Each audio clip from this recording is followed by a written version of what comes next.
Yes. Make it like a comment or something, anything, just so that I would know that Yes. you can hear me. Oh, okay, good. So here it is, and you can see the screen that was shared, right? Right. I can't hear you. I'm wondering why I can't hear you. Oops. Oh, so I need to, here we go. Now I should be able to hear you. Uh-huh. There you go. Good. Alhamdulillah. We got things in place, inshallah. So, Bismillah ar-Rahman ar-Rahim and Assalamu alaikum wa rahmatullahi wa barakatuh, everyone. Inshallah, today we're going to be continuing what we had started out on, and certainly the fiqh of marriage.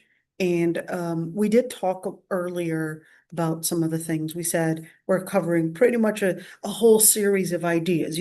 Try to think of this lecture as putting in a series of different blocks together in order to build this home. So there's the first block, which is the definition of that relationship. We're talking about, well, what is the foundation of it? The cement that is basically putting these blocks together. What is that cement? Is it romance? Is it companionship? What does that even look like?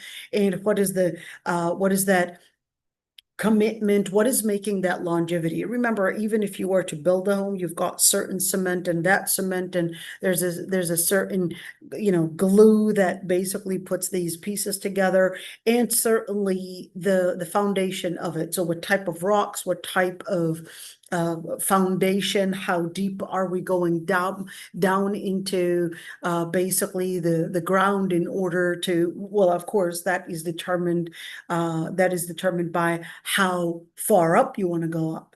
So the farther you want to go up, the more work you need to do basically underneath this building. And this is extremely important to consider, is that when you want to go deep into the ground, deep into this relationship, you want to make sure that you have your basis in al-akhlaq, in al-din, and that's what really makes this person. What really makes this person is the core of that person, which is the akhlaq, and the deen of that person, which is also that mindset, which is the ideology that this person is basically living their life based on. What is their purpose? What is the reference to the principles that they carry? What are the references to the principles that they carry? And certainly, when we were talking about that earlier, we emphasized that this is not at all to say that feminism is wrong, but misogyny is acceptable. And we said both sides are anti-Islam. And therefore, the Prophet ﷺ was emphasizing that treating women with ma'ruf, with piety, with respecting also a certain level of compromise from both sides in order to appreciate, in order to show respect, in order to show that honor to the other person is part of Islam. Just like this man wants to be honored, well, fair enough, you got to honor this woman as well. It goes both ways, because the second that you think that you need to be honored, but she is not to be honored, the Prophet ﷺ and the ayat would basically tell you right there, عاشرهن بالمعروف. The Prophet ﷺ emphasized, خيركم خيركم لأهله, and وأنا خيركم لأهلي. The best of you is basically the best to his family or to his wives. And he said, "Istawsu bin nisa'i khayra." You have to be kind, you have to be gentle with women. And that was basically what the Prophet ﷺ was always emphasizing on.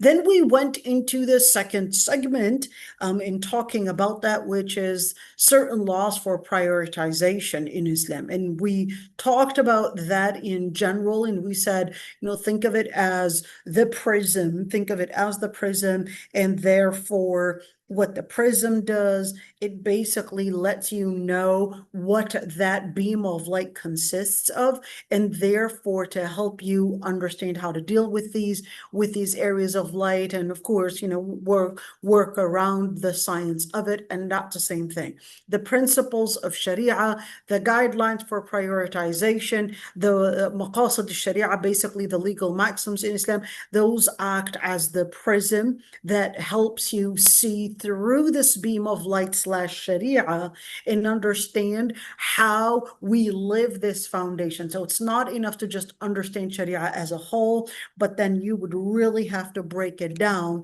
and see, how do I live this Sharia in life, and how do I put it into practice? So of course, we're not going to talk about Sharia in each and every single corner, but in the fiqh of marriage, we're more concerned about this area of at least that fiqh of prioritization, which is, okay, as a wife, this is what I want to know. As a wife, what is my responsibility? What is supposed to be my priority? So we basically said the general rule is that you are held accountable. You've got certain responsibilities, and therefore the responsibilities that you basically would apply with your husband, with your children, with all these different areas within the household, that in itself is a form of ibadah. This is extremely important, that's a form of ibadah.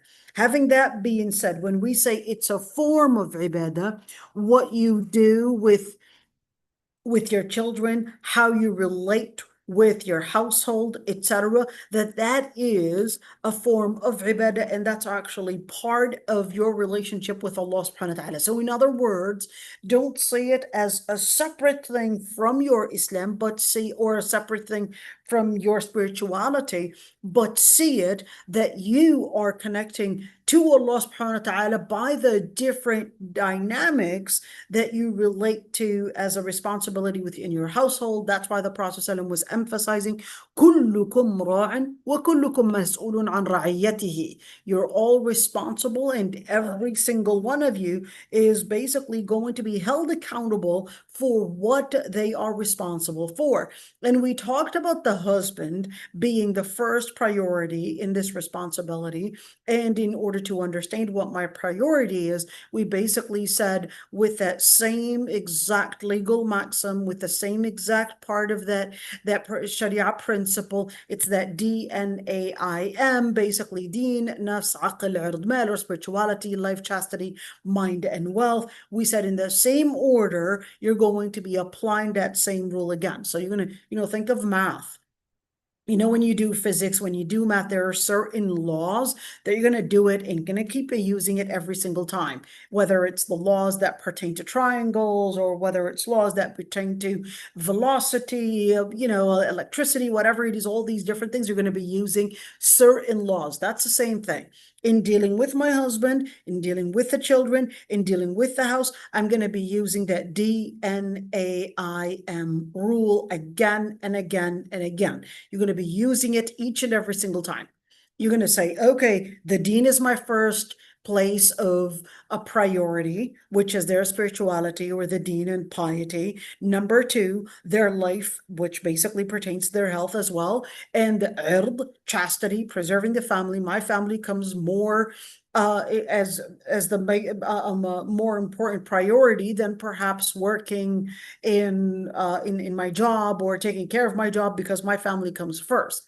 And al-aql, which basically means my mental health. It's talking about mental health, whether in its function or whether it's in the psychology of it, etc. My mental health becomes that area as well. And yes, I did say that ird and aql, scholars had differences of opinions on which one is actually a first priority, whether it's aql or ird, but we'll talk about that later, inshallah.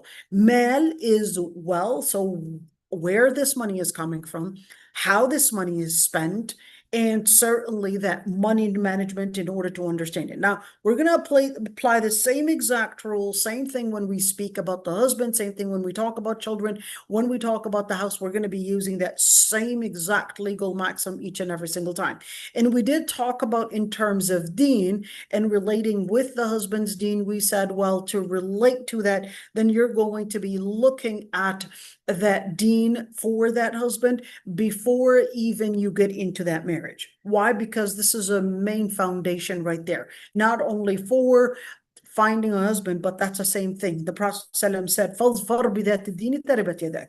Made it really clear. What you really want to focus on is really a person, a woman of piety, just like he would look for a woman of piety. You as well as a woman, you would basically look for a man of piety, a man of good foundation is going to give you a main key on what that person stands on in his life, what he considers as basically truth, what he considers as the foundation of right, wrong, and those details basically would be determined based on the deen, based on the reference, that is.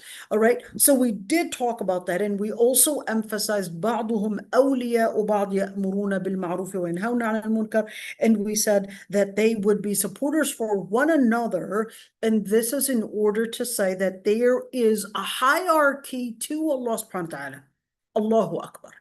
Allah subhanahu wa ta'ala is your highest position of reference. So therefore, what you are really technically doing is that whether it's the husband or you as a wife or the children, what we all turn to is to Allah subhanahu wa ta'ala. So yes, certainly I will obey the husband, but the husband is not, that obedience to the husband is not for the sake of that man as a man, but it is for the sake of Allah subhanahu wa ta'ala. So the reason why I perhaps maybe obey my husband is because it's an obedience to Allah Almighty. It's an obedience as Allah subhanahu wa ta'ala instructed me to relate within, let's just call it this kind of pyramid. So this pyramid right there, it all goes back to the highest one in that pyramid, which is Allah subhanahu wa ta'ala. The husband is part of this pyramid, but Allah subhanahu wa ta'ala is above that whole pyramid, because at the end of the day, within this pyramid of that relationship, Allah subhanahu wa ta'ala says, بَعْضُهُمْ أَوْلِيَاءُ بَعْض. When you look at the word awliya, that basically lets us know that it's not a hierarchy in terms of superiority, but the superiority goes to Allah subhanahu wa ta'ala. And that's why Allah subhanahu wa ta'ala used the word awliya. I want you to look at that one. Awliya, what is that supposed to mean? So that moment that man comes in and says, well, wait a minute, no, I'm the one that's going to give the instructions. Allah subhanahu wa ta'ala says, wait a minute, stop right there. Because you are both supposed to be awliya. She's also going to be, if she's basically telling you to go back to Allah subhanahu wa ta'ala, she's not to be I guess turned down because, oh, she's a woman. Now how dare and what kind of audacity does she have to talk to me like that? I'm the man. Oh, stop right there. Allah subhanahu wa ta'ala says she's also your wali, because the wilaya, the real hierarchy, the real authority, the real centricity is actually to Allah subhanahu wa ta'ala. That's why he says, يَأْمُرُونَ بِالْمَعْرُوفِ وَيَنْهَوْنَ عَنِ الْمُنْكَرِ وَيُؤْمِنُونَ بِاللَّهِ. The true hierarchy, the true superiority, the true centricity is actually going back to Allah subhanahu wa ta'ala. It's not going to your malehood. It's going to Allah subhanahu wa ta'ala. All right. So having that being said, when if the husband is not requesting anything that is against Islam, and therefore within the parameters of يَأْمُرُونَ بِالْمَعْرُوفِ وَالنَّهْيِ عَنِ الْمُنْكَرِ, then in that situation, we would basically say, okay, we want you to obey the husband because Allah subhanahu wa ta'ala had assigned him to be the master. Yes, the word master. Yes, why did you use the word master? That sounds so misogynist. No, it does not. The feminist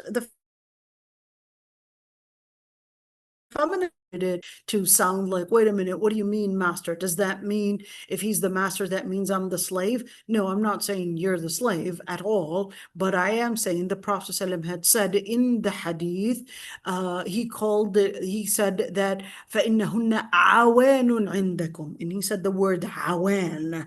He said in that the farewell Hajj, he's be kind to women. فإنكم فقد أخذتموهن بكلمة الله, for you had married them by the name of Allah subhanahu wa ta'ala. And that istihlal al-farj, that area of even regarding their private parts as halal to you, was by the name, by the word of Allah subhanahu wa ta'ala. So therefore, the Prophet ﷺ emphasizes that the reason why you really want to be kind to them is that فَإِنَّهُنَّ عَوَانٌ عِنْدَكُمْ, because they are like, the word is awan. What is al-ani? Al-ani is basically the hostage. I know, basically that's what it is. So the Prophet ﷺ is not telling you that they are supposed to be as hostages, but the Prophet ﷺ is telling you, well, technically, that all of it is really in favor of the household. No one really understands the amount of contribution that she contributes within the household, because, when she's cooking, she's mainly cooking for everyone else, and she's just going to take probably, in fact, half a plate, if not even less than what you all eat. She's working 24/7, and every single time, she's deducting from her food. Everything is really at the expense of her own comfort. Why? It's basically because she was created to be a giving person. That's why the Prophet ﷺ actually said, فَإِنَّهُنَّ عَوَانٌ عِنْدَكُمْ. So the Prophet ﷺ is letting the men know that they're really just contributing for you. So therefore, the least that you can do is appreciate the amount of contribution, the amount of sincerity, the amount of heart that they basically contribute within this household. That's why he basically said, فَاسْتَوْصُوا بِالنِّسَاءِ خَيْرًا. So therefore, be kind to them. Appreciate what they do, and appreciate all the different things that they contribute in. So the Prophet ﷺ was basically emphasizing that piece of it, but also letting us know that, even when the men, or even when everyone in the household may not recognize what you contribute within this household, know that Allah subhanahu wa ta'ala knows.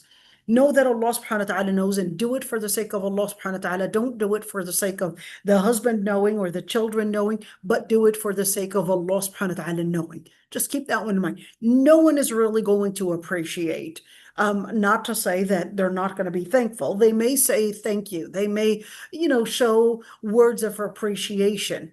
But even those words of appreciation, no one is going to fully understand what it means to go through labor, what it really means to go through sleepless nights, what it means to go through that pain of perhaps maybe not sleeping enough and needing to probably drop the kids off to school, or probably containing your temper because some child is basically going into a tantrum or whatever it is. You are the one that really feels it. No one else feels your pain. So therefore, to expect that one day, hey, they're supposed to understand, they're supposed to feel it, trust me, no one will. And that's why Allah subhanahu wa ta'ala had taught us, فَصَبْرٌ جَمِيلٌ. What you're going to be doing is putting in that containment, and you're going to say, Wallahul Musta'an. And you're going to seek refuge in Allah subhanahu wa ta'ala, because Allah subhanahu wa ta'ala had put you in this responsibility, and Allah subhanahu wa ta'ala is letting you know, فَالْمَرْأَةُ رَاعِيَةٌ فِي بَيْتِ زَوْجِهَا وَمَسْئُولَةٌ عَنْ رَعِيَّتِهَا. And she would be responsible, and she will be held accountable. When you say responsible and held accountable, what does that really mean? Well, what that really means in practice is that, think of it as points. It's a promotion. Think of it as points. While you are probably, I don't know, cleaning the table, I don't know, soaking these chickens in this lemon and vinegar and all of these different things, and spicing everything up, and I don't know, cleaning the bathrooms and all of that. Guess what? You are doing ibadah right there. This is ibadah. This is ibadah. All right? You're basically removing these sins while you're doing all these chores that you probably hate. But guess what? This is your ibadah. This is community service. You are doing home service, community service, all of that. And therefore, just understand that the one to reward you for this is really Allah subhanahu wa ta'ala. Even if others did not appreciate it, Allah subhanahu wa ta'ala has given you points as points slash, okay, the reward to basically enhance your levels in Jannah. And that's really all that matters. Okay, just remember that. No husband, no child is really going to fully understand what you go through. I know as women, we sometimes like to hang out with each other and talk about our pains and what we suffer through. And many times when we're sitting together, we're probably cursing the guys, how they don't fully appreciate and they fully don't understand and all of that stuff. Ladies, save your breath. Save your breath and do it for the sake of Allah subhanahu wa ta'ala. Don't wait for the men to fully understand. It's going to be impossible for them to really understand the pains that you go through. Well, just like it's impossible for us to understand what they have to go through, perhaps in dealing with us, or probably dealing with the different people at work or whatever it is, or probably carrying certain problems. So we don't fully understand what they're going through, and they don't fully understand what we're going through. But let's just recognize and acknowledge that Allah subhanahu wa ta'ala tells us, لا يكلف الله نفسا إلا وسعها. He gave us certain potentials. He gave them certain potentials. And Allah subhanahu wa ta'ala will not give you responsibilities more than what you can handle. Okay, just live it with that mindset that I'm doing it for the sake of Allah subhanahu wa ta'ala. This is the amount that I can handle. I'll keep going as much as I can handle. We vary in our capacities as women, as men, etc. We vary in our capacities, but I'll just put in the amount of what I can hold. And at the end of the day, لا ضرر ولا ضرار. Definitely not to the point of you harming yourself. Once you start feeling that, okay, this is beyond my ability, beyond my capacity, that's when we're going to knock at the door as perhaps, the others within the family and say, I want you to support, I want you to help. And this is extremely important when teaching the children. I know in certain societies that it's the mom that basically does all the job. No, make your children also clean up after they eat, perhaps fix their beds, clean the bathrooms, clean the car, clean perhaps the dishes, wash the dishes, whatever it is. Let your children feel that this is not necessarily a chore, but this is as a tax of you living within the household. This is a discipline. This is what will get you to Jannah. This is part of our family chore. Basically, as a team, we support one another, and therefore this is how you will grow in your ability to learn how to complete tasks. So teach those children, those girls and those boys, that there are certain things that they have to contribute. And the second that you're doing all the work, then you've got something wrong. If it's the mother doing all the work, then there is something definitely wrong, and that she has to involve everyone to do a certain job. And it's not just their room, but it's also, everyone else's spaces, those shared spaces, living room, whatever it is. This is everybody else's responsibility as well. We all have to participate and share in whatever we know how to do best. And therefore, if we don't know how to do something, well, we could always learn. Okay, having that being said, of course, in terms of deen, then there goes the other part, which is in nafs. And this one is actually key in the relationship. The Prophet ﷺ said, well, in terms of nafs, whether we're talking about nafs in terms of health, in terms of body, or whether we're talking about that psychological piece of it. So I want you to look at these. I basically put the nafs, the aql, and the ird all together, because as human beings, we're a lot more complex sometimes than making it, in a slice of a pizza and say, well, here I'm contributing for the aql, and here I'm contributing for my mental health, or this one I'm contributing for the body, etc. No, it actually is very complex in a human being. So when, for example, you're probably, I don't know, eating some fish, okay, at the end of the day, you are feeding your brain and, okay, that omega-3 or whatever it is, and that's basically affecting your body. And certainly your body, when it's a healthy body, it's going to be a healthy mental health, because then, well, in a certain way, okay, because if you're going to be lazy, well, then there's a problem with probably your nerves. You're probably overweight, you're probably needing to work out, maybe you're not eating the right foods, maybe you're eating too much sugar, and that's making you basically into into into that area of not being able to do what you need to do. You're probably maybe too crabby, too depressed, etc. Maybe it's something that has to do with your food. Maybe you have to change your diet. Maybe you have to work out more. Maybe you have to sleep more, etc. So we can't necessarily separate your nafs and what you eat and your daily lifestyle and then say, okay, this is to contribute in this. It all works together. As human beings, we're a lot more complex than dividing us into pizza slices. Okay. So therefore, the Prophet ﷺ gives us a couple things. And he said, well, in terms of إِذَا نَظَرَ إِلَيْهَا سَرَّتْ, that as a responsibility for the wife towards her husband in terms of nafs, is that when he sees her, he finds delight. Whenever he sees her, he finds delight, he's happy to see her. And subhanAllah, I'll tell you with my experience, the worst attitude, okay? The worst attitude that I can guarantee you, these marriages, once I see that attitude, I know for a fact that this marriage is not going to last long, which is, in Arabic, we call it naked. In English, we might call it being crabby. We might call it an attitude in the American accent. We'll call it an attitude. This person has an attitude. That's in the American accent. We use the word attitude, but that behavior or that type of an attitude and everything makes them crabby. If it's rainy, oh, that's it, I'm not feeling happy today. If it's probably someone said a bad comment or something they didn't like, that's it, it ruins their rest of the day. If they probably didn't drink their coffee, that's it, don't talk to me, etc. This is the worst personality. If your personality and changed by probably a coffee or probably it was rainy, there was no sunshine, somebody commented this, it just made a bad day, and this is more than once a week, then you really have an attitude. Can I change it? You certainly can, but not until you acknowledge it. I can understand an attitude maybe before your cycle, 3 days before your cycle, etc. We can understand that.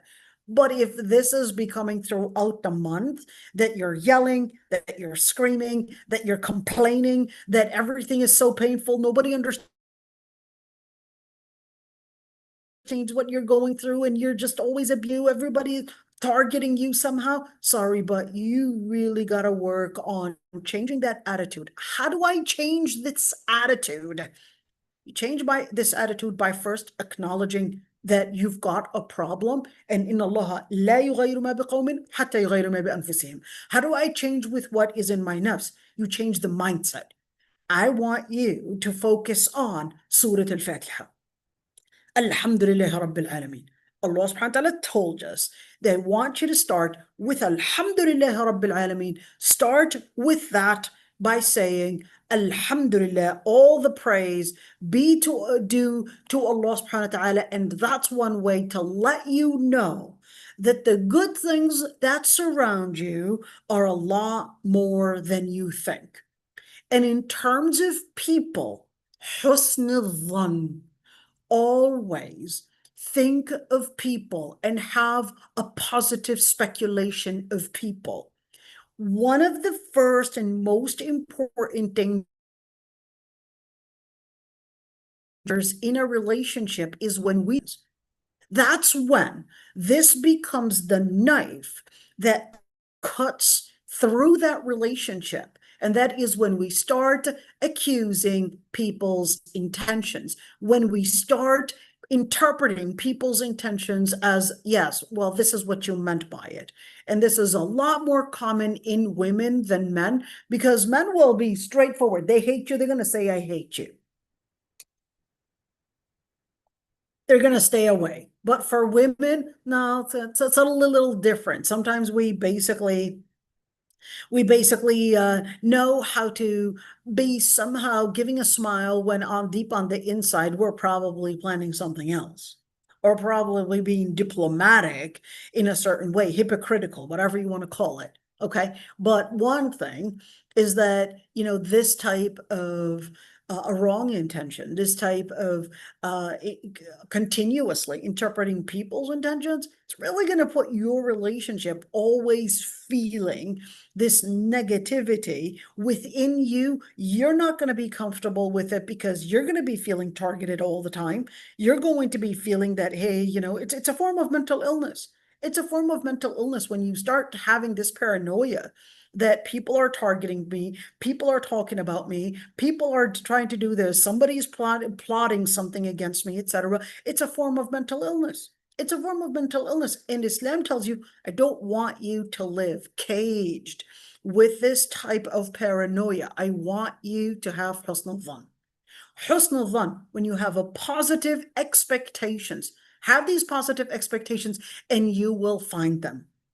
But if you come in with a negative expectation, that's definitely what you're going to be finding, because you came in with a mindset looking for negative expectations because you came in with that expectation. You came in with that mindset that, yes, this person is somehow plotting this and this, somehow is harming me with this and this, you're going to be literally finding nothing but negativity. If you came in to search for negativity, you're going to find it.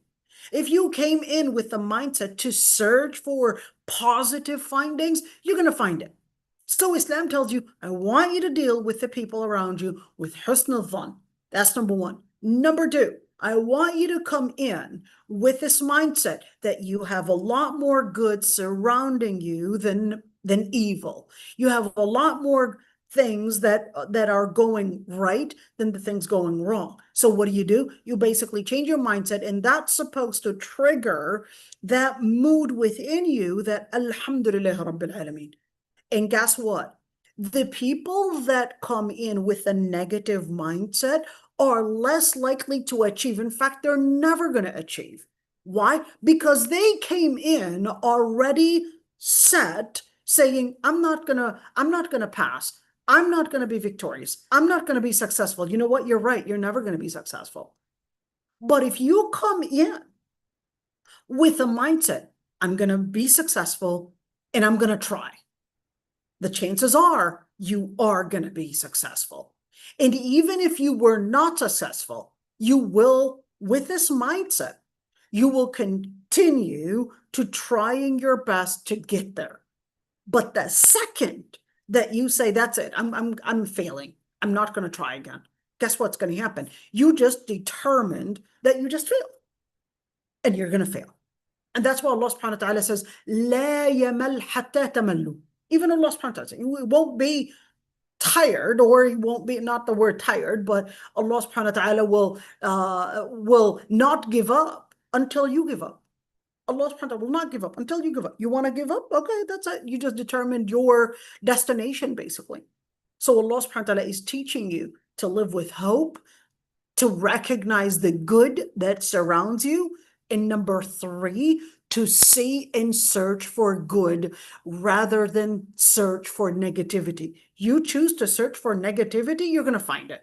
But guess what? Only blame yourself for only finding that and only seeing that. So Islam tells you, I need you to recognize and wake up before you basically put yourself within this swamp of negativity, within this swamp of, just like the Prophet ﷺ was telling us, this type of negativity, it kills you before that kills the other person.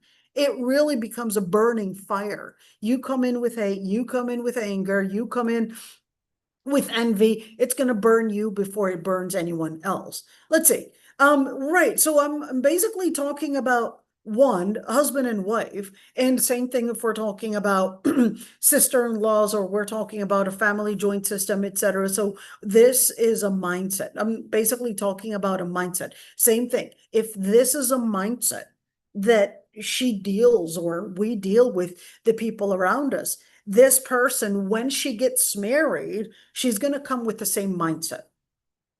So if she is already coming with this mindset before she gets married, that, life is this, people are this, everyone is so mean, that's why the Prophet ﷺ was telling us, من قال هلك الناس فَقَدْ أَهْلَكَهُمْ or فَهُوَ أَهْلَكُهُم. The Prophet ﷺ said, if anybody comes in to tell you, you know what, all the people are ruined, the Prophet ﷺ said, well, it's you are the most ruined one, or you are the one that contributed to their destruction. And that's the same thing. The Prophet ﷺ wanted you, even when you see all this corruption around you, the Prophet ﷺ wanted you to see that, alhamdulillah, the ummah is going towards khair. I want you to see it this way. The same thing, whether in terms of deen, whether in terms of the society itself. The Prophet ﷺ let you know that any change actually starts with changing the lens that you see through in your eyes, and you see through, you read and interpret in your head, and the way you relate with it in your heart. If you are with this type of attitude before you get married, when you get married, nothing's going to change, because it's the same mindset that's going to read things. You're going to start reading your husband's behavior the same way. You're going to start reading your in-laws' behavior the same way. You're going to start reading your situation the same way. So Allah subhanahu wa ta'ala says, you want to change a situation? Don't think by changing the space that you're living in or the person that you're living with, that's going to change anything. No, that whole dynamic is going to be all interpreted in your head, in your heart, in your spirit. So therefore, that's where the change begins. إِنَّ اللَّهَ لَا يُغَيِّرُ مَا بِقَوْمٍ حَتَّى يُغَيِّرُ مَا بِأَنفُسِهِمْ. So once and not until you basically start seeing through the lens of alhamd, through the lens of praising the good things that are around you, seeing the world with husn al-dhan and positivity and good expectations. And number 3, seeing everything that, you know, I'm going to basically have my hope in Allah subhanahu wa ta'ala. I'm going to contribute, and the rest, I'm not waiting for people to respond to it. I'm waiting for Allah subhanahu wa ta'ala to judge me. I'm not going to go low when others go low. I'm going to stay working towards the akhlaq that Allah subhanahu wa ta'ala wanted me to work towards, regardless of how people may react to it. So that's what Allah subhanahu wa ta'ala wants us to do.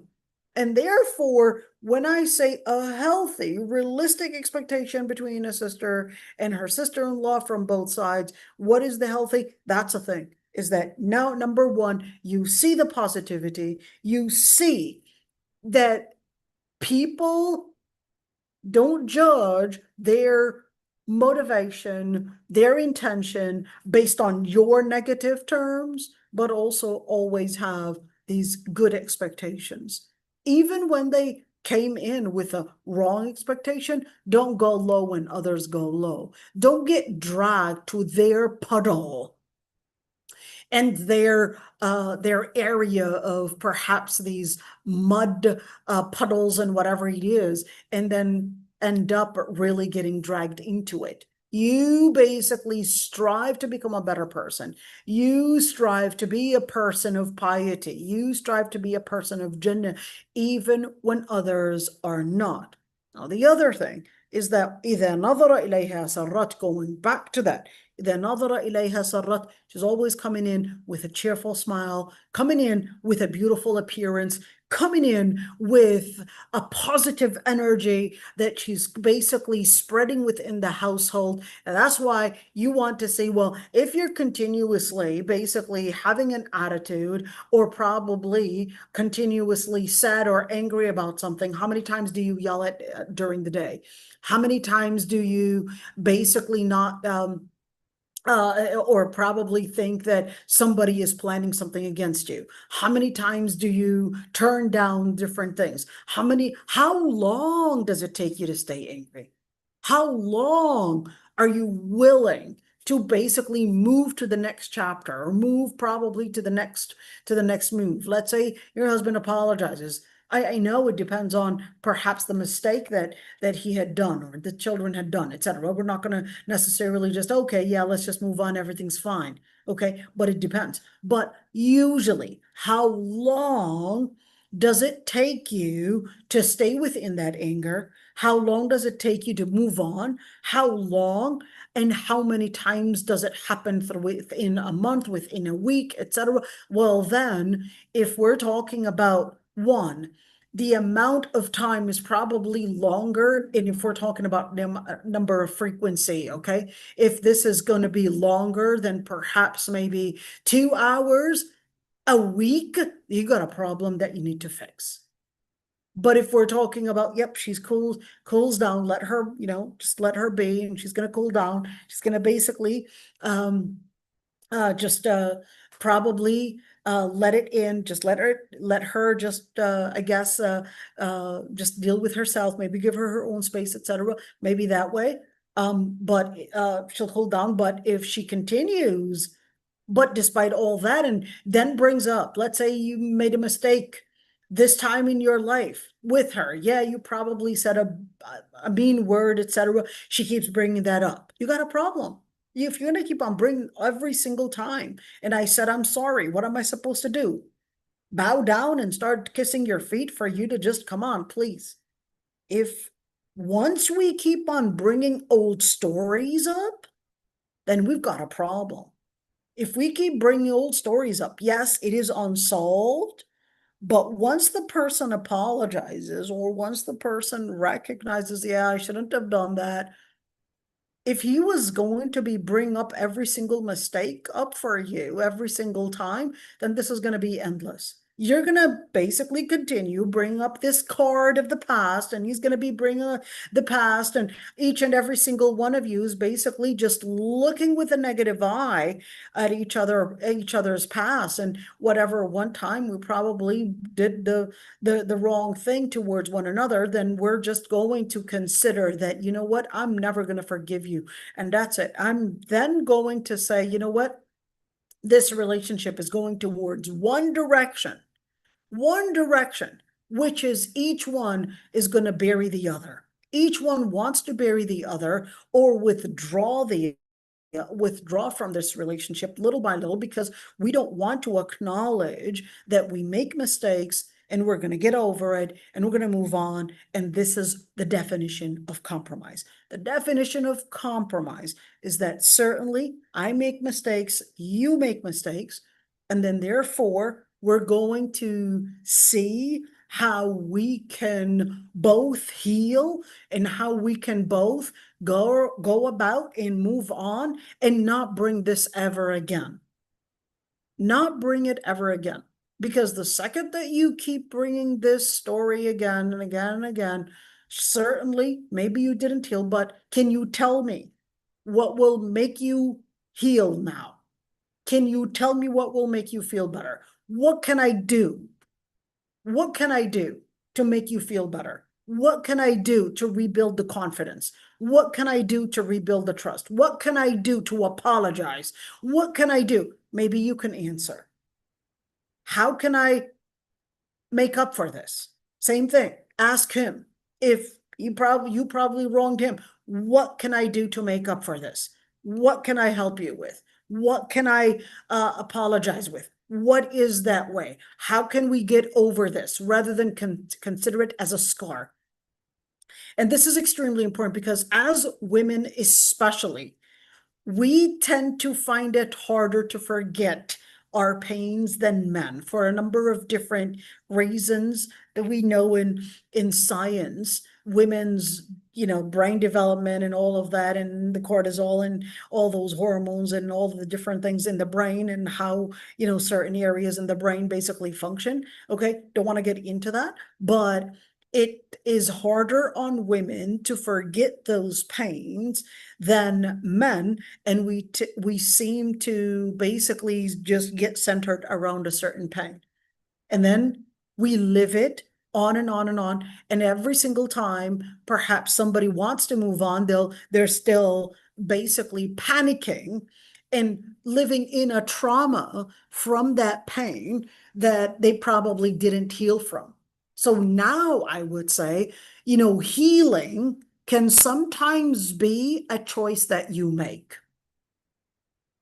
It's not just something that, yeah, the other person has to make. But sometimes it's a choice that you need to make sometimes to say, you know what, I'm going to get over it. And I'm going to forget about it, or I'm going to compromise, or I'm going to reconciliate, or I'm going to right now try to look to another direction. Looking through another direction is a form of what Islam wanted you to look into. فَصَبْرٌ جَمِيلٌ وَاللَّهُ الْمُسْتَعَانُ. What are you doing? You're basically saying, you know what? I'm going to put in that patience. Wallahu al-musta'an. I'm going to put Allah subhanahu wa ta'ala basically as my first refuge and my last refuge. And at the same time, إِنَّمَا أَشْكُو بَثِّي وَحُزْنِي إِلَى اللَّهِ. You may say, you know, I can't get over it. It's not in my hands. It's my brain that just brings up this moment. It just comes in and I just can't control it. It just comes in. So then I would say, إِنَّمَا أَشْكُو بَثِّي وَحُزْنِي إِلَى اللَّهِ. That's it. Just say, I complain it to Allah subhanahu wa ta'ala, because the other person is not going to understand. The amount of pain, maybe the scar, certainly is so much that it's just there coming in, and it becomes, you know, kind of like a drill in your brain. It just is so constant, and you're trying to get it out, but it's right there just drilling in your brain. So that's why the Lord Almighty and the Prophet ﷺ basically taught us, إِنَّمَا أَشْكُو بَثِّي. I complain my bath. That is al-bath. Al-bath is basically that implication of that sorrow that just comes and drills in your brain, and you don't really know how this affected this. You know, perhaps maybe a past relationship, or probably maybe something that happened in the past, or whatever it is. And perhaps this person has nothing to do with it, but you're still living the effect of that trauma. That's al-bath. Al-huzn is a direct relationship.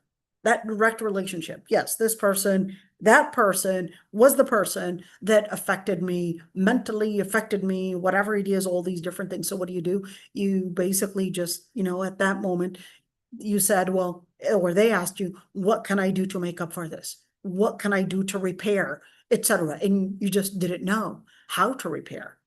You just didn't know. And many times as women, we don't look for repair, but we look for someone to just hear us. That's it.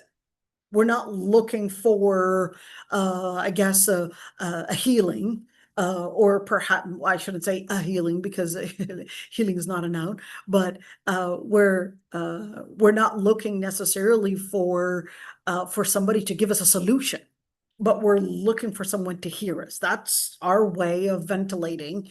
Our way of ventilating is our way of healing. All right. And many times, of course, when you say, okay, well, here it is, you just said our way of ventilating, our way of healing is by talking about it. Allah subhanahu wa ta'ala wanted you to be careful, because the second that you start complaining to people, you start making yourself more vulnerable. Why?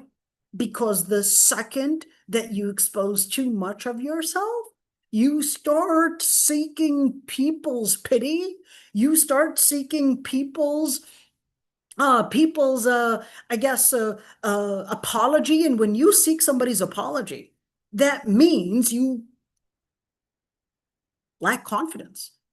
You are seeking, you're requesting somebody's apology. Allah subhanahu wa ta'ala wants you to stay strong. Don't seek people's apology. Just move on. The second you seek people's apology, within that second, then you are tastajdi. You are begging. Who begs? The one that lacks. Islam did not want you to be weak. Islam wanted you to be strong. Islam wanted you to be a person, I don't want to say of power, but a person that basically has the strength to stand up no matter what. So therefore, Islam taught you, إِنَّمَا أَشْكُو بَثِّي وَحُزْنِي إِلَى اللَّهِ.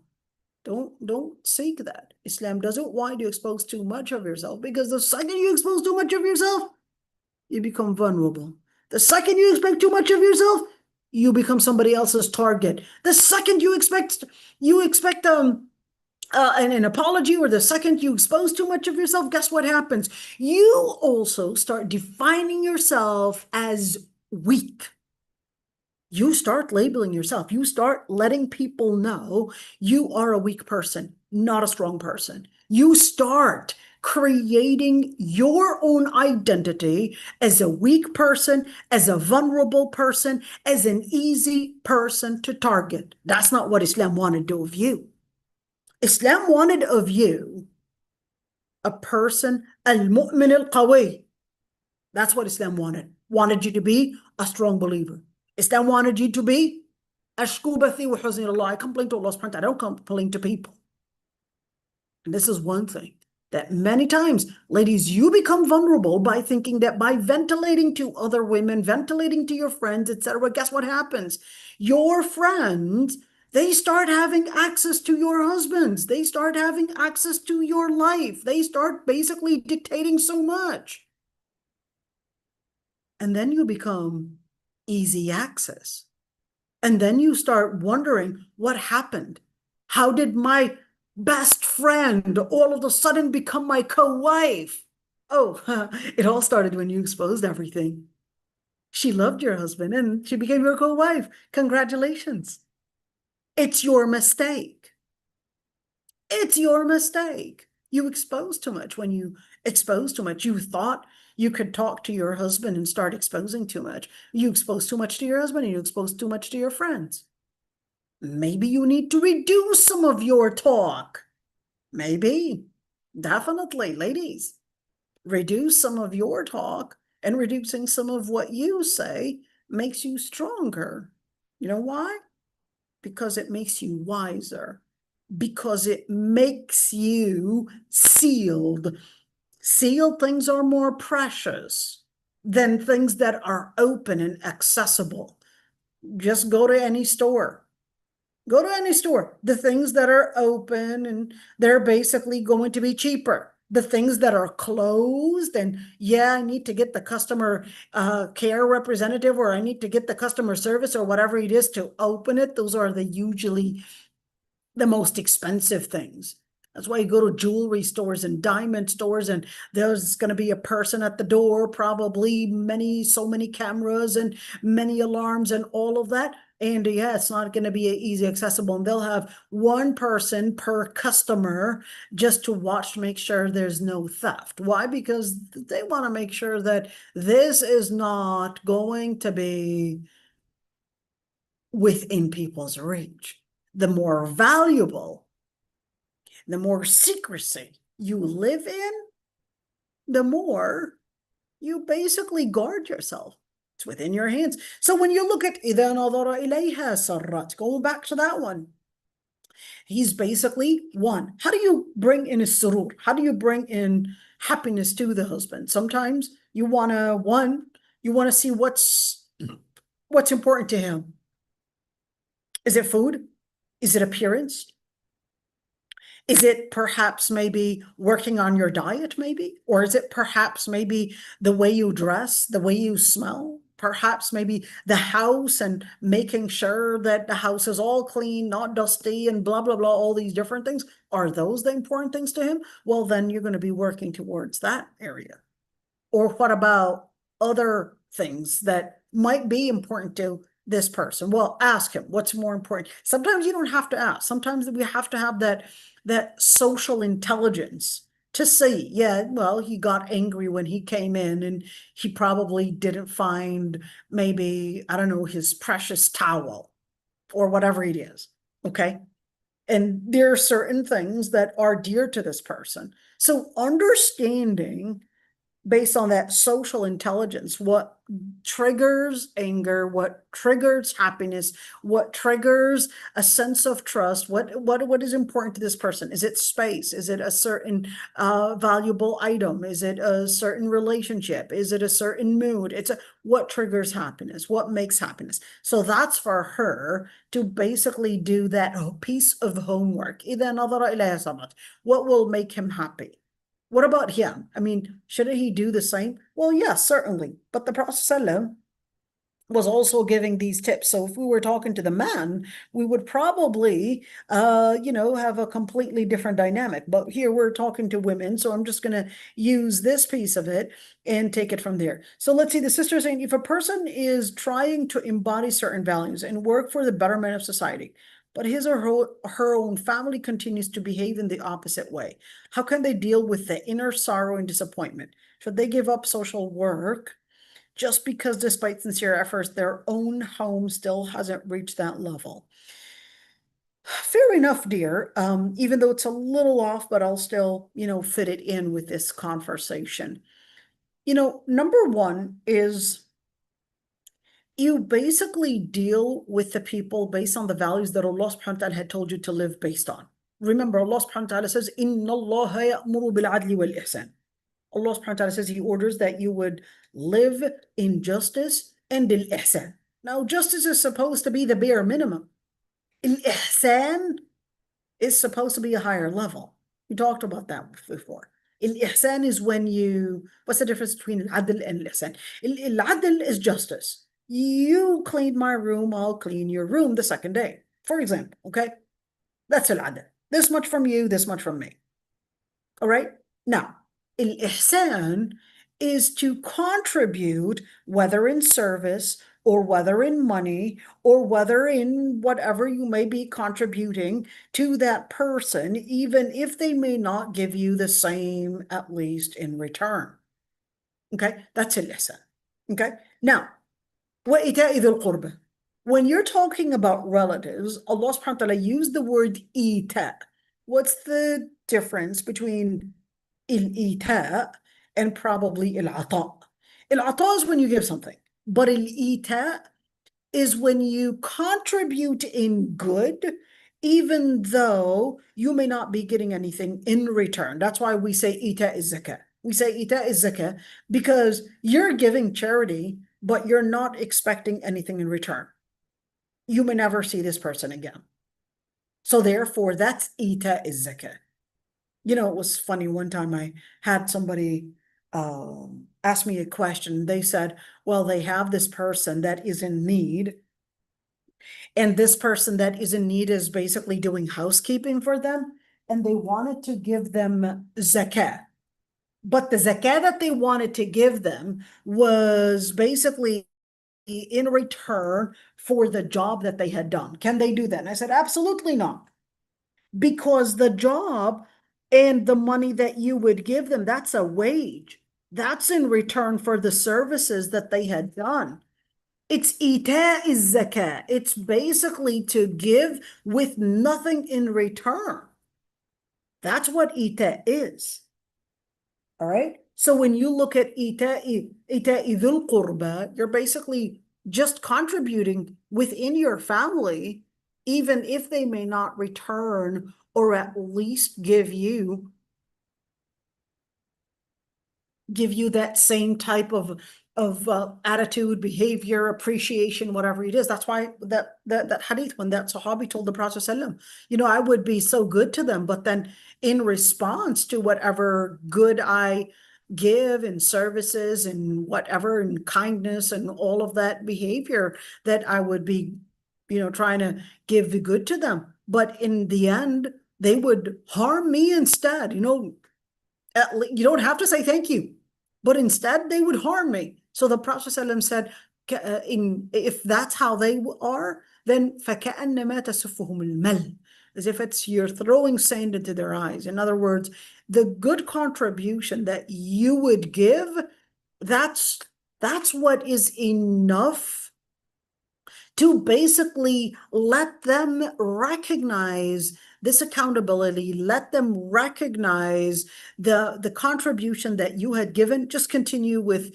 giving the good contribution, even if they did not appreciate it. You continue to live up to that standard that Allah subhanahu wa ta'ala wanted you to live up to. So when we speak about the family and what they would be doing, but I can't live up to that ihsan. Thank you for sharing it, but I can't live up to that ihsan. Fair enough. Then Allah subhanahu wa ta'ala tells you and continues, you can't live up to that ihsan?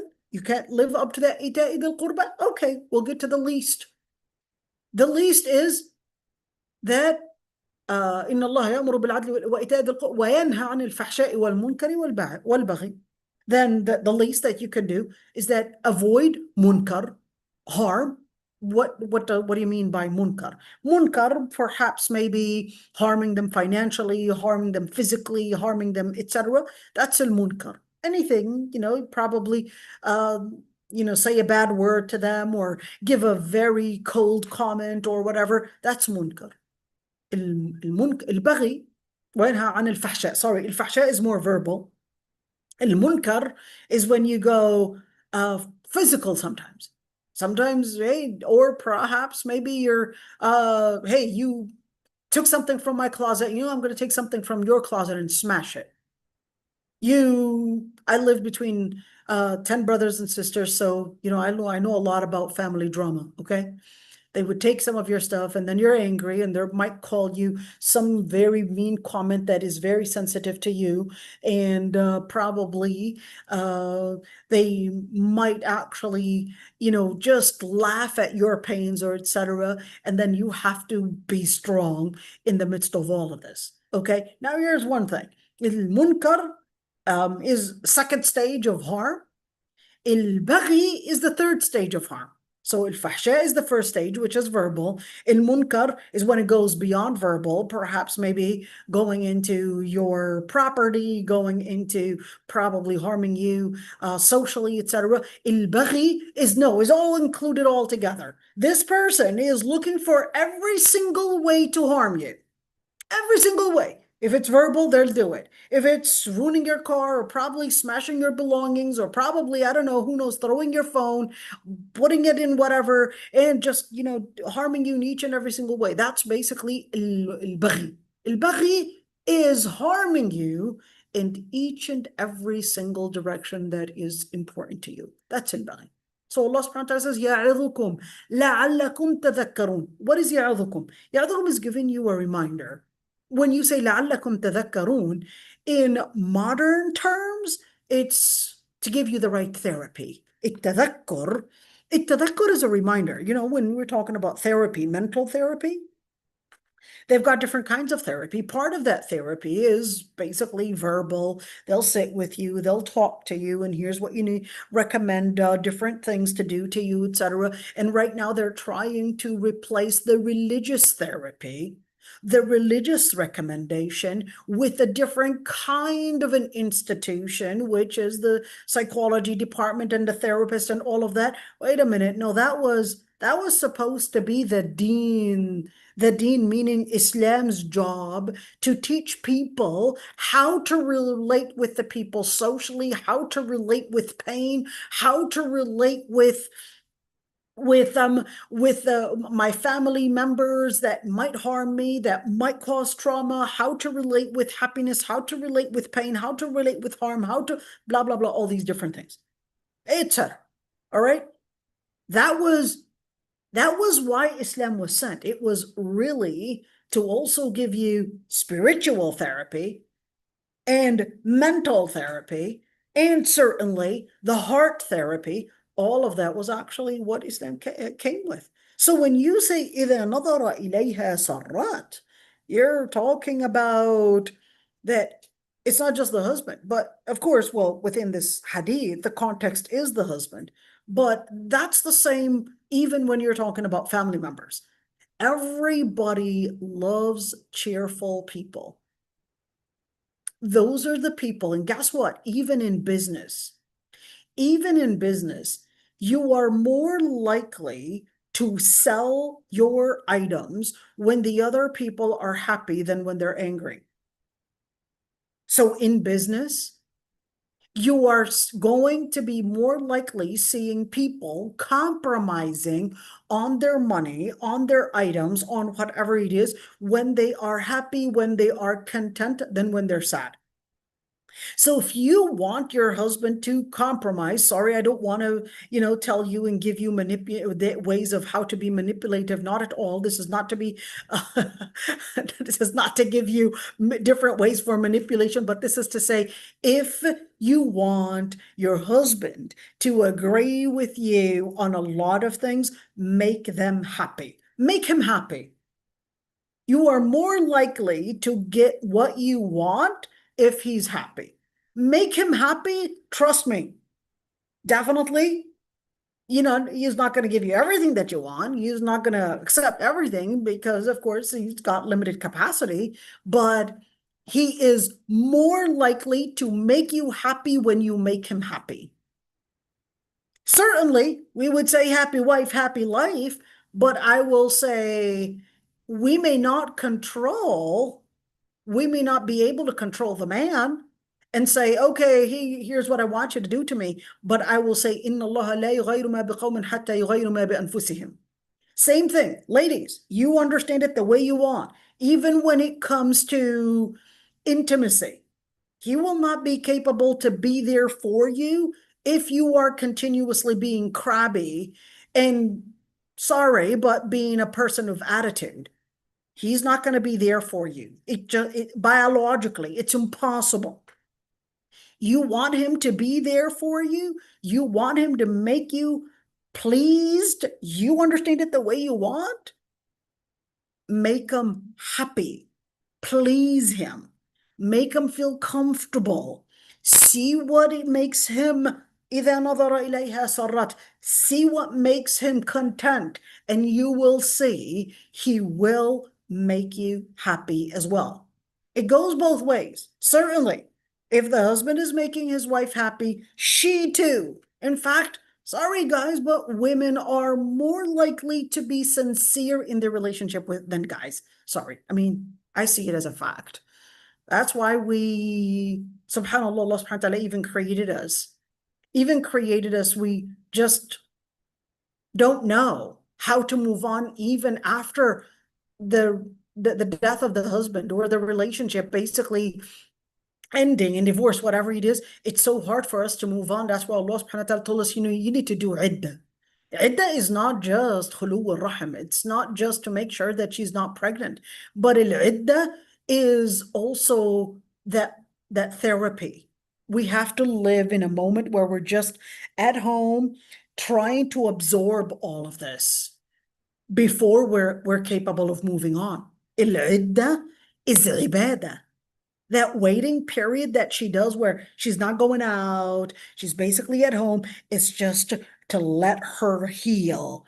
It's just to let her heal, to let her absorb all of this. I want you to stay at home, not go and walk and go to the malls and go to friends. No, I want you to stay at home, absorb all of this. Your brain needs that process, that time to process all of this. We don't know how to process it. Otherwise, Allah subhanahu wa ta'ala is giving this as a tip. And that's why Allah subhanahu wa ta'ala was letting us know. And of course, because we're so sincere in a relationship, we just don't know how to move on right away. Our body doesn't, and neither does our brain. We just don't know how to move on right away because we contribute with our life, with our heart, with our energy, with everything, with our bodies, with everything. We live wholeheartedly with that social relationship that we feel so committed to. So when you look at it, certainly I will tell the men the same thing, happy wife, happy life. But I will also say, if I'm talking to the women, when you have two people basically standing, one on the left and one on the right, to bring them closer, the one on the left, you're going to tell them to move right, and the one that's on the right, you're going to tell them to move left. That's how you bring people closer to each other. And I can't tell both to go the same direction because you're technically, you're just making them still stay apart within the same amount of distance. You didn't do anything. So when I'm talking to the guys, I would say one thing. I'll say, hey, happy wife, happy life. But when I'm talking to the wife, and I'll say, hey, إِذَا نَظَرَ إِلَيْهَا سَرَّتْ. Remember that. Basically go both ways. إِذَا نَظَرَ إِلَيْهَا سَرَّتْ. You want him to be happy? You want you to be happy? Yes, I want me to be happy. Well, great. Make him happy. That's your area. If he's happy, it's going to make you happy. Just give you a wink right there. You understand the rest. Just got to be smart, and you got to be intelligent and wise in how you do things. وَإِذَا غَابَ عَنْهَا حَفِظَتْهُ فِي نَفْسِهَا وَمَالِهِ. And if he basically is absent, she would guard herself, that is, does not cheat, and in his wealth, she basically guards his wealth. So what does that mean when you say guard? In other words, what is the inference here? The inference is that he is trusting you on yourself and trusting you because you basically are a place of sincerity. So he trusts that you will be living up to that expectation of honesty.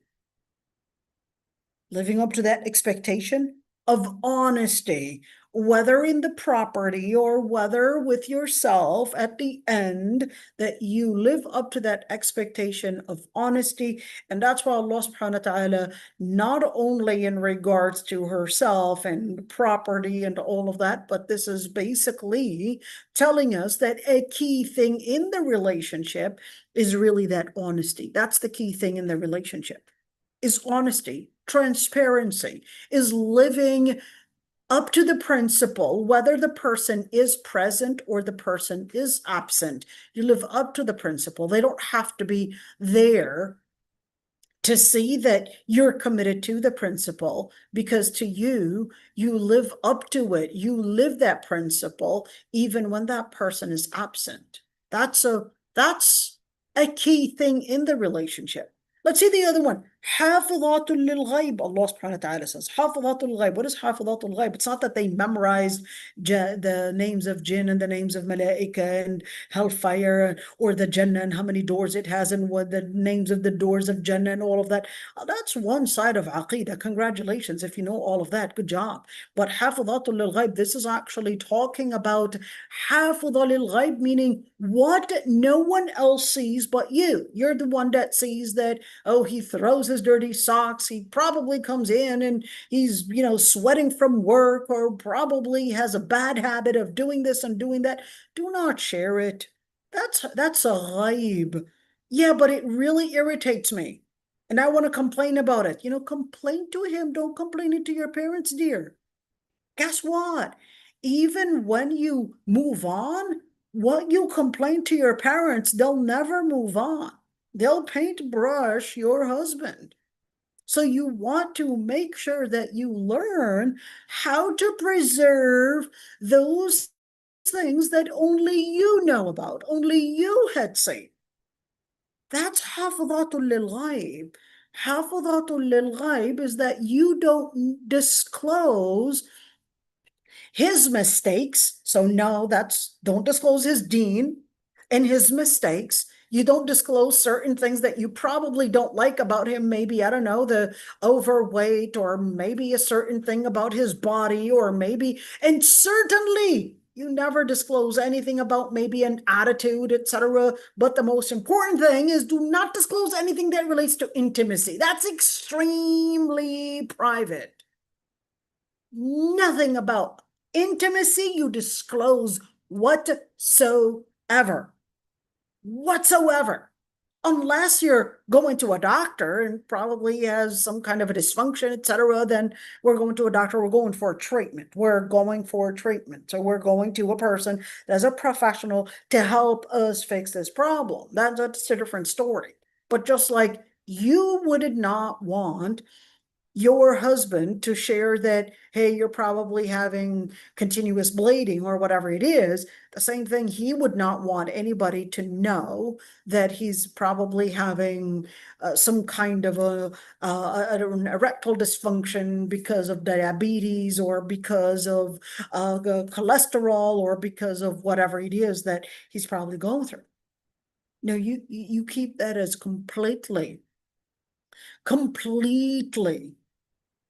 as a personal private matter.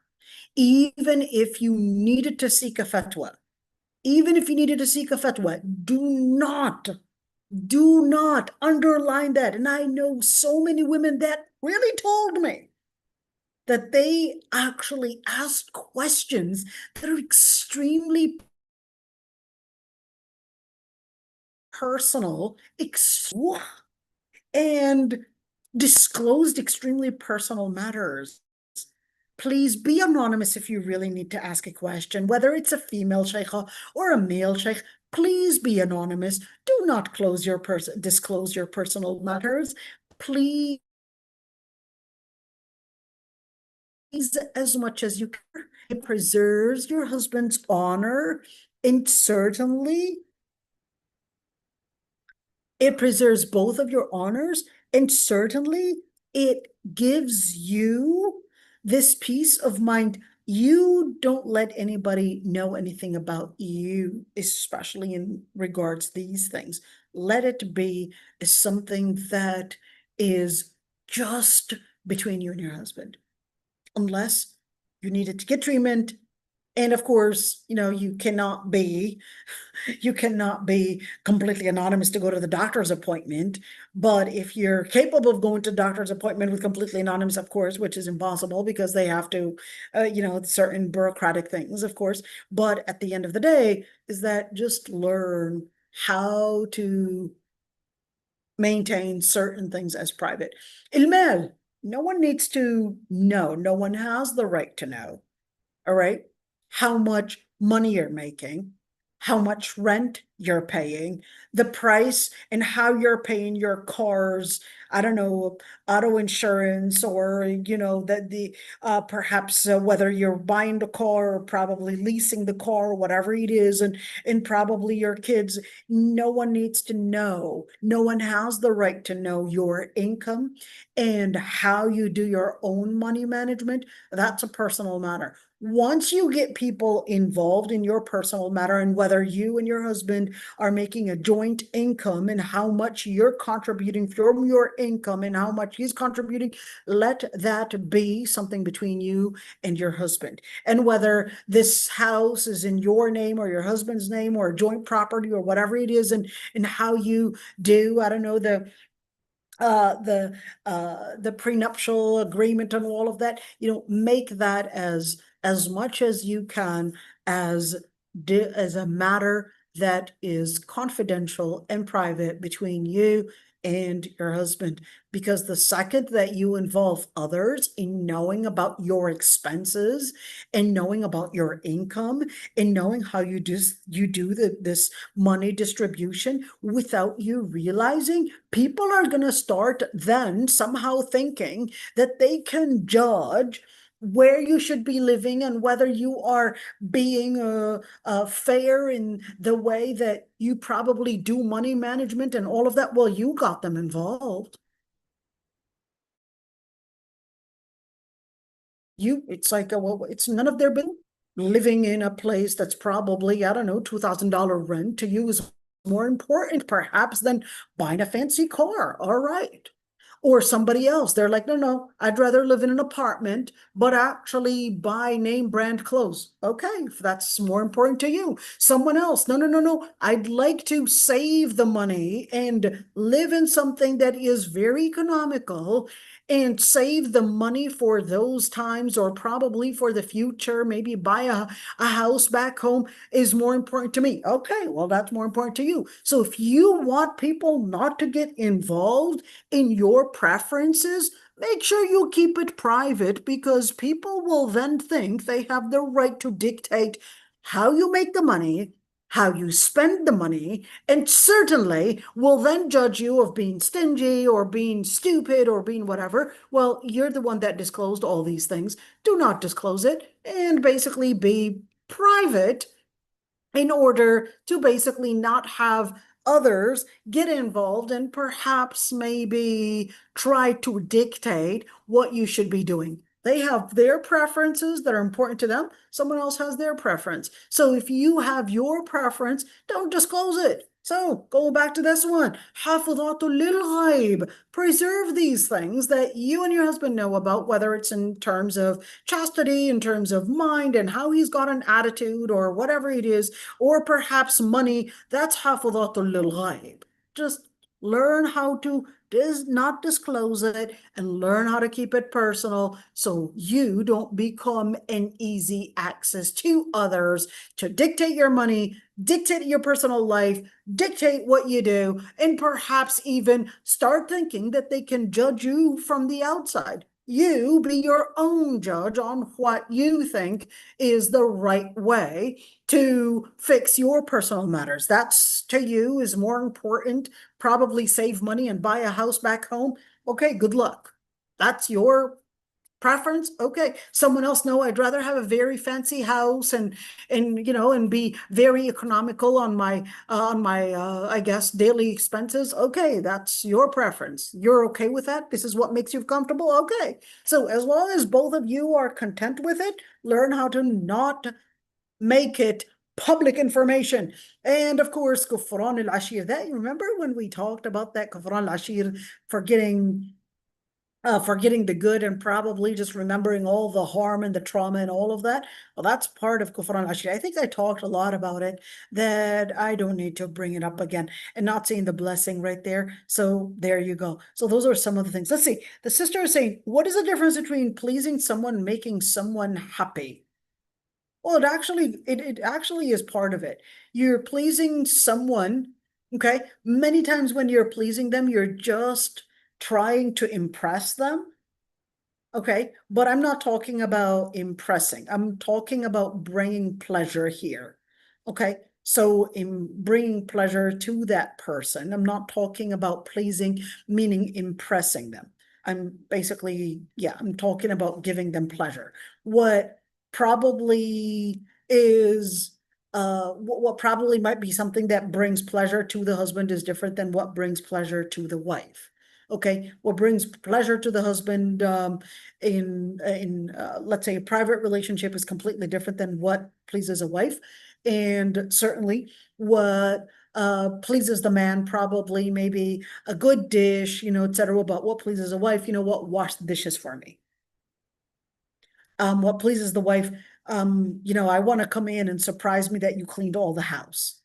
Thank you, don't need flowers anymore. I just want the house to be clean. Just clean the house and let me just sit on the couch and just feel relaxed, and that I don't have to spend 3 more hours trying to work, but I can use those 3 hours to probably drink my coffee, look out the window, you know what, and just look at the wall, for God's sake.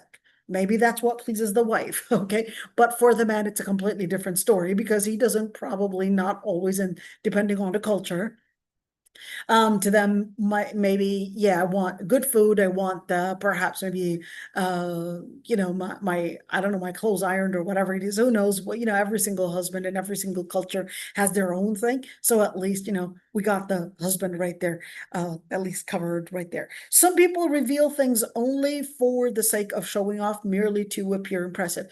The people that I love that comment. The people that want to show off and just to appear impressive are the weakest people, because the one that is waiting for others' confirmation and affirmation that they can right now be considered as socially successful, financially successful, etc., are the weakest people, because they're waiting for others to confirm their abilities, to confirm their success, to confirm I guess the way that they might deserve a certain role. All right, those are the weakest people. Anybody that's waiting for other people to confirm their success is really nothing but a failure. If you know your successes, and if you recognize that you are working towards them and you're not waiting for others to affirm it, that's when I know that you had become successful, and that you recognize the failures of others. I'm not saying, look at people as failures, but I'm basically saying and commenting, those that want to show off their successes are basically waiting, because you were commenting right there. All right, those are there that are waiting for people to confirm their successes are usually not recognizing their own successes, and they don't even recognize other people's failures. They're basically the people that lack confidence. But the person that has that confidence, they don't wait for people to confirm what they have or to confirm their social authority. Now they have such confidence. I'm not saying arrogance. Arrogance is another thing, okay? Arrogance is a completely different thing. Arrogance is haram to have. Confidence is a must to have. Confidence is a must to have, unless you're basically doing the wrong thing. To have confidence in doing the wrong thing is arrogance. All right? To have confidence in doing the wrong thing, that's arrogance. But to have confidence in doing the right thing, that's a Muslim. That's ibad. All right? There's a huge difference. Arrogance is when you're doing the wrong thing. Confidence is when you're doing the right thing and you know that Allah subhanahu wa ta'ala is pleased with that. That's confidence. All right? Two different things. Two different things. But even if you are doing the right thing, make sure you don't do it to please people, then it becomes arrogance. It doesn't become confidence anymore. It becomes arrogance. It becomes riyah. All right? So, you know, when we're talking about that confidence, arrogance, etc., all of that, you know, there are fine lines between one and the other that we really have to be very particular about. So this is it, inshallah. Inshallah, we'll continue. Let's just see really quick. Let's just see really quick what else we have. We're going to be talking about, I see the sister is saying, so our goal should be to help them build genuine confidence. What steps can we take to support them in that process? So them is referring to what? So what's the pronoun them referring to? Our goal should be to help them build. Who's them referring to? Oh dear. Okay. So I'll just wait for you, Khasatullah, tell me what that means. Okay, inshallah, next week, we're going to talk about the children. What is my responsibility within the household towards the children? And I use the same exact law right there and apply it. The deen, the nafs, the aql, the ard, the man. I'm going to apply that one again. I want to talk about, okay, what's the most important thing that I should be teaching my children? And what are the priorities that I should be considerate of? And then, of course, certainly then we're going to talk about the relationship between husband and wife. We're going to go back to that one. And we're going to apply a number of different ayat. And we're going to start branching them out in order to understand this relationship. So after children, then we're going to go back to the husband wife. Maybe I should have actually I can actually move it right there. We can do that and actually do it that way. We can put out the second and mawadda and the rahma right there, the relationship between husband and wife. We're going to talk about that. And then we'll talk about the children. That way it'll probably be more organized. I just move that slide. And let's see, we're going to move the children even farther. Okay. I'm going to go right there. Hold on. We're going to move this one. Okay. There we go. We're just moving the slides right there, shifting them. And yeah, so we're going to be talking about in mawadda and the rahma. And okay, here we go. And what that means. So inshallah, you know, and then perhaps next Monday, we'll probably be talking about the masculinity and the femininehood and all of that. You could see it kind of took some time, but it's really worth it, you know. I hope this fiqh of marriage transitions our relationship with our husbands, transitions our visions on how to make our houses as homes from the start to happily ever after, right? Ya Rabbi. You know, the hadith that always comes to my mind, always, I can never forget it. Hadith Jibreel alayhi salam, when he came to the Prophet and he said, Ya Muhammad, O Muhammad, عش ما شئت فإنك ميت. Live for as long as you live, for at the end, eventually, death will come to you. وأحبب من شئت, and love whomever you love. فإنك مفارق. One day, they will one day depart, either you or them. They will die first or you will die first. مفارق. واعمل ما شئت فإنك مجزي به. And do whatever you may do, Allah subhanahu wa ta'ala will hold you accountable for it. These three areas, always just keep it as something that you would remember. Even if you are to get married, وَأَحْبِبْ مَنْ شِئْتَ فَإِنَّكَ مُفَارِقٌ. You will, and subhanallah, you know, the other day I was sitting with my husband and we were just, you know, talking about the blessings that Allah subhanahu wa ta'ala blessed us with.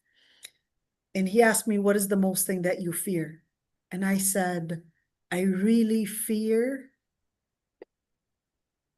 having that fitna of losing a loved one. The fitna of what my reaction might be of losing a loved one. You know, you can lose a valuable item, but when you lose a loved one, it becomes such an emptiness in your life.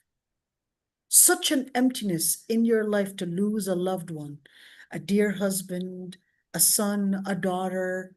When they move on and transition in their life, that's one thing. But losing a loved one, that's, you know, beyond what my brain can imagine. How is it that somebody can lose a loved one and this person was a key figure in their life, and right now they're called gone? Even if I were to go visit their grave, it's nothing but dust. Where did they go? How did they go? I need them in my life. And there's nothing more painful than the pain that you cannot locate. The pain that you cannot locate. You know it's there, but how can I express it? How can I locate it? How can I heal it? There's no healing. The person is gone. The person died. The person is no more. What do you mean? That means, Subhana alladhi qahara ibadahu bil maut. You just have to recognize and acknowledge that your return is to Allah subhanahu wa ta'ala, and that Allah subhanahu wa ta'ala had called al-maut as qahr. What is al-qahr? Al-qahr is the pain is beyond description. Beyond description, there's no way. There's no solution. There's only one thing, is that you just reach out to Allah subhanahu wa ta'ala. Ya Rabb, fasabrun jameel. Ya Rabb, what happened? Allah subhanahu wa ta'ala said about Musa, لولا إن كانت لتبدي به لولا أن ربطنا على قلبها. Make the dua, اللهم اربط على قلبنا. آمين. That's it. There's no other way. يا رب اربط على قلبي كما ربطت على قلب موسى. What can you do? Especially as women, even though women tend to do a better job than husbands in the event of their husbands dying. Women tend to live longer after their husbands, but men tend to live shorter after their wives die. This one's quite interesting. I guess that contradicts what I just said when I said women are more sincere in their relationship. I guess this is a relative thing, huh? Tell me what you think. May I ask a question, please? Go ahead, dear. You want to say something? Yeah. Who died first, Adam or Hawa? Wallahi, I don't have not the death certificate nor the birth certificate. I have no idea. We don't know. Oops. Because you just Sorry, said that no one knows. who can live more after the other So basically statistics, this is what we know. It's not about Adam and Hawa, but statistics basically just tell us, you know, by percentage, they would take, I guess, these number of people that had lost their wives and how long after that did they live, and then the number of women that had lost their husbands and how long they were capable of living after them. So it basically becomes, a statistic. So why I'm asking to see if we took this base from Ummuna Hawa, that if she lived longer after her husband passed away, or it, No, we don't actually have any evidence of when Hawa died or how long after or even before her Adam. So we don't have anything about that. But very interesting studies in neuroscience, they would give you certain things about women and how they relate to trauma and how they ventilate and all of that and how they heal and etc. So, really interesting. But we just know, at least in terms of statistics, that we tend to, as women, we tend to live longer after the death of our husbands. Of course, some will make jokes out of it and say, well, she gave him a hard life or whatever. And then she still stayed, she basically gave him a stroke and then she still continued to move on. Of course, they may make jokes out of it, but really, no, that's not necessarily you the case. remember that al-Mu'mineen, that she married around 4 of the Sahaba, and all of them, everyone passed away, then she married the other, then she passed away, then I That I, wasn't I forget her Mu'mineen. We name. were talking about Asma bint Umais. Yeah. Asma bint Yeah, Umais yeah. is not from Ummahat al-Mu'mineen. She married all the Khulafa al-Rashideen. نعم. And yeah, so that happens to be, that happens to be an exceptional case. That's why she was actually remembered for that. But that's an exceptional case. Right. And I'll tell you one thing is that the way that I guess the way that they related to trauma is completely different than the way that we relate to it. Completely different. They related to trauma as a fact of life and moved on. Yeah. They related to it as a fact of life, move on, don't get stuck within that corner. So whether they see it in nature, whether they see it in life, or whether, there's no time to grieve, move on. But during our times, one reason that slowing down our transition and learning how to, let's say, find the therapy in order to move on after trauma is time. We have a lot of empty times. We have a lot of free time, and that's making us get so fixated on trauma. And we could easily get so sucked in trauma and that we can't move on. And especially hands-on. But, one thing is that during their times, one thing is that there was no way to just sit there and expect, I don't know, SNAP or social services or whatever it is, people to help you. You had to actually work. You had to pitch in and put the effort, whether it's the bodily effort or whether it's in social relations. That's another thing. Social relations, you had to get involved. And social relations was also key. So they learned that everybody was getting involved. So my next door neighbor, she's knocking at the door, hey, I got you some soup, you want some? And then she'll come in, and you absolutely did not expect her, did not invite her. She didn't send you a WhatsApp, but just knocks at the door and comes in. Or probably the person on the street, or everybody knows everybody. The whole neighborhood becomes as if they're part of your family. That is what makes a healthy transition from trauma as well. My next door neighbor, I guess the person that is opening some convenience store, he basically, knows that this and this and might say a good word. Allah sabrik, Allah subhanahu wa ta'ala kabir, may say a kind word, etc. And these things, it becomes that as people, we need a family that is larger than our siblings. We need the whole community to be our family. So you've got the social relations, You've got the work and pitching into work. You have to grind perhaps maybe the wheat, and you have to do physical things with your hand. There's no time to get laid back. So you have to really get involved. Okay. So when you see that community, their ability to go past the trauma was definitely stronger than us.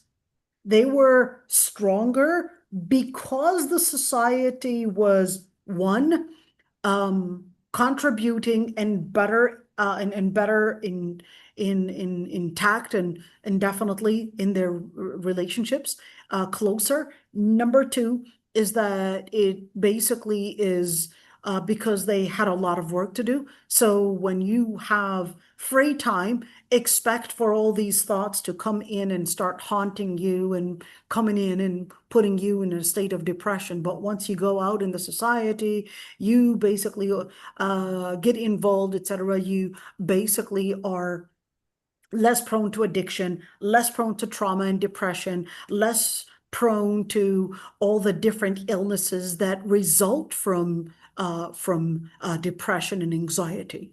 So in other words, when you see the society back then, yes, it comes at a price.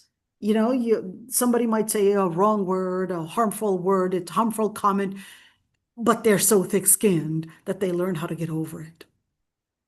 They're so thick-skinned. Yeah, she knows that woman right down the street, two houses down. Oh, she's always just putting a comment here and there, trying to harm me with her comments. But I'm so thick-skinned. I heard the comment, but then I moved on like I didn't even hear it. What happened? It's not me personally, all right? But that's how we develop our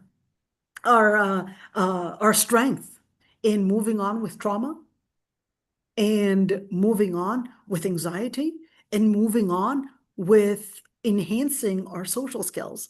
So yeah, we need to get out of this system that made us more fragile. But فصبر جميل والله المستعان. That's what we always say. Ya Rabbi, give us the sabr. Ya Rabbi, do not take our loved ones away from us, but we know it's a fact of life. Ya Muhammad, or أحبب من شئت فإنك مفارقه. Love whomever you love. At the end of the day, it's a fact of life. You're going to depart them So one day. does Jibril ask him that before he lost al-Mu'minina Khadija and his son? We don't have the exact timing for when Jibril basically told him that. We don't have the exact timing, but And as he preparing him for these calamities. perhaps we don't know when exactly that was. We don't know. But we just know that the Prophet ﷺ, Jibril came to him. And when did he come? Was it after Khadija? Was it before Khadija? Because remember, he didn't just lose Khadija, but he lost already a lot of different friends, a lot of different people, a lot of his own parents. So he lived as an orphan. So it wasn't just one. He lost so many of his companions as well. As if Jibril alayhi salam talking to us, send this message to us. Oh, absolutely. Stuck Absolutely. in dunya. It's a message to us. Absolutely. Yeah. Anything that disciplines the Prophet ﷺ was also something to discipline us as well. And as Muslims, we believe in the 6 pillars of Islam. One of them is al-Qada wal-Qadar, that can we face these calamities with the Iman, with the... Absolutely, that's how it is. When we know Qada wal Qadar is part of the pillars of Iman, it's letting us know that Allah subhanahu wa ta'ala is beyond space, beyond place, beyond time, and that just recognize that Allah subhanahu wa ta'ala created us to test us, and that this is not the end of it, and that one day Allah subhanahu wa ta'ala will gather us all. One day Allah subhanahu wa ta'ala will recreate and resurrect us. So we basically live to recognize that there is a qada wal qadar that is near. which is perhaps death, perhaps loss, calamity, whatever it is. And there's al-qada wal-qadar that Allah subhanahu wa ta'ala had qada fi ilmihi that there's going to be yawm al-qiyamah, as an example. Mhm. Right? That it basically had been part of what Allah subhanahu wa ta'ala had ordained, and basically had already told us that he had appointed a certain day for Yawm al-Qiyamah, for Judgment Day. As you live the both society that with Muslims and with the non-Muslim, like in America, why in these things we are more emotionally than the like the American? They face these things logically. يعني we feel them next Thursday I خلاص. don't think I agree. I don't think I agree that somehow Americans face it logically and somehow that they built that strength. I absolutely do not agree. I think the relationship that we build as Muslim communities, let's say it that way, because, if I'm going to be comparing as a general thing, but not an individual thing, but as a general thing, as Muslim communities, if you compare Muslim communities with perhaps maybe non-Muslim communities that are family oriented. So we're talking about South Americans, we're talking about Hindus, India, they're very family oriented. Africans, very family oriented, even the ones that are not Muslim. That's what I mean by Africans.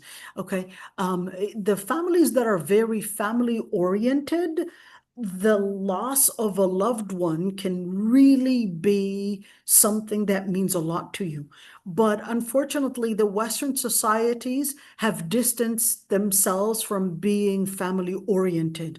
So therefore, the loss of a parent is not always perhaps the same when you compare it, somebody that is family oriented, somebody that's probably close to their father, etc., their loss means a lot to them.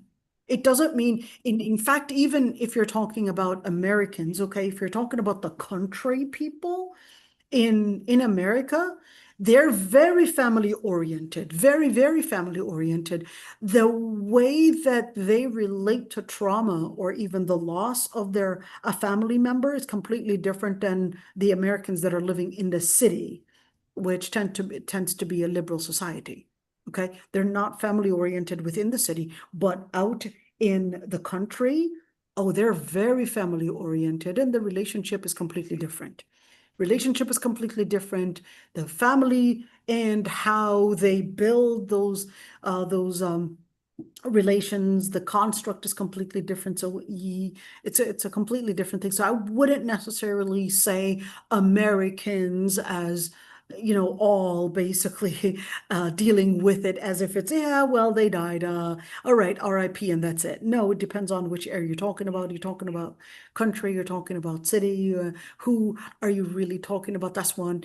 And number two, even in the West, certainly there's a large community that tends to be not as family oriented.